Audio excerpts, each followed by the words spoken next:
La Fondation Le Pèlerin, elle a été mise en place en 2012, donc presque 12 ans après le départ du centre. L'idée, évidemment, comme toute fondation, c'est ramasser des fonds. C'est pas très original. En fait, notre fondation est vraiment comme un fonds de dotation, c'est-à-dire où il y a des sommes qui sont mises là. On ne touche pas au capital, mais on essaie de faire vivre le pèlerin des intérêts, des placements. Mais dans le fond, pourquoi une fondation? C'est en fait la raison principale, c'est d'aider le pèlerin. Mais quand je pensais à la fondation et que je l'ai mise en place à cette époque, pour moi, c'était vraiment dans l'idée d'une refondation. Parce que quand je regardais la société dans laquelle on était, je me disais, on avait vraiment, quelque part, à refonder cette société-là, et plus particulièrement l'être humain. Moi, je me suis intéressé ici au pèlerin, particulièrement à la vision de l'être humain, à l'anthropologie, comme on appelle. Et je me suis rendu compte à donner un cours sur cette question-là pendant ces années-là que la plupart des gens ne se connaissaient pas. Et j'oserais dire que les gens ne connaissaient pas véritablement ce qu'est même ce qu'est un être humain.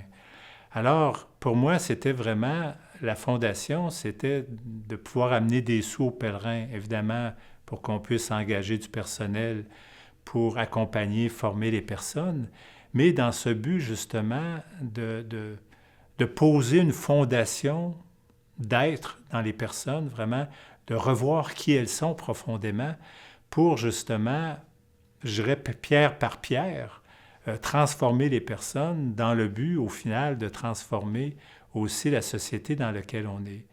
Parce que je me rendais compte que les gens qui venaient en accompagnement étaient de plus en plus blessés, de plus en plus atteints par la vie, de plus en plus, j'oserais dire, à quelque part déconstruits intérieurement, et qu'on avait à rebâtir la personne dans ses fondations les plus profondes, et dont celle de son identité, à travers aussi tout son rapport à son corps, à sa psyché, et ce qu'on appelle le cœur profond, je dirais ce lieu, ce sanctuaire béni qui est à l'intérieur de nous, où se trouve justement la source de la vie et qu'on avait à reconstruire. Et donc, l'idée de cette fondation-là, c'était à quelque part de refonder, j'oserais dire, de plus en plus chaque être humain, de leur donner vraiment, de bâtir sur le roc, de telle façon qu'ils puissent être progressivement des témoins d'une vie plus grande et non pas de vivre toujours en survie, mais vraiment d'apprendre à vivre. Alors la fondation, c'est pour cela qu'elle a été créée. Dans le fond, c'est une fondation pour la vie, une fondation pour justement aider les personnes à s'assurer qu'elles soient ancrées dans la vie et non plus dans la mort. Et donc, je vous invite foncièrement à nous aider, à donner à cette fondation-là pour qu'on puisse continuer à porter cette mission de vie-là au cœur du monde qui, pour moi, est si essentielle, particulièrement dans le monde actuel où on voit tous les bouleversements, les incertitudes et les peurs, les angoisses qui naissent des dérangements du monde.